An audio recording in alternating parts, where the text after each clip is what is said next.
আল্লাহ যদি আপনাকে তৌফিক দেয় জায়গা কিনার, আল্লাহর ওয়াস্তে কাউকে বললেন না, নিজের ভিতরে রাখেন। আল্লাহ যদি আপনাকে বাড়ি বানানোর তৌফিক দেয়, খুশি মনে কাউকে বলতে যায়েন না, নিজের ভিতরে রাখেন।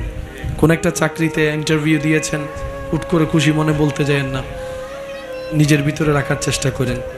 গাড়ি কিনছেন, যা কিনছেন নিজের ভিতরে রাখেন। হয়তো আপনি যে চিন্তায় অন্যকে নিজের সুখটা শেয়ার করছেন, এটা অনেক সময় হয়তো হিতে বিপরীত হয়। কারণ কি, আমরা বেশিরভাগ মানুষ ভালোবাসতে না জানলেও হিংসাটা ঠিক ভালো করেই করতে জানি। আমরা বেশিরভাগ মানুষ কারো উপকার করে সামনে এগিয়ে দিতে না পারলেও কিভাবে টেনে নামাতে হয় সে ধরনের হাজারটা প্ল্যানিং নিজে না পারলেও 10 জনকে মিলে করতে জানি। আপনি আমি কারো মুখে হাসি ফুটাতে না জানলেও কোন একটা শব্দ, কঠিন বাক্য দিয়ে কার চেহারার হাসি, মুখ থেকে হাসি কেড়ে নেওয়া যায়, এই বিষয়টা আমরা কম বেশি ভালো করে জানি। কেন বলছি এই কথাটা? শুনতে একটু অড লাগলেও কিন্তু জিনিসটা বাস্তব।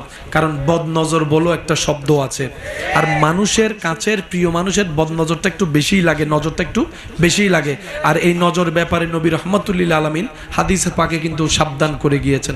সেজন্য আপনার এই জীবন চলার পথে আপনার যাই আল্লাহ পাক দিয়েছেন, দিচ্ছেন, দিবেন, নিজের ভিতর একটু কষ্ট করে সেভ করে রাখার চেষ্টা করবেন।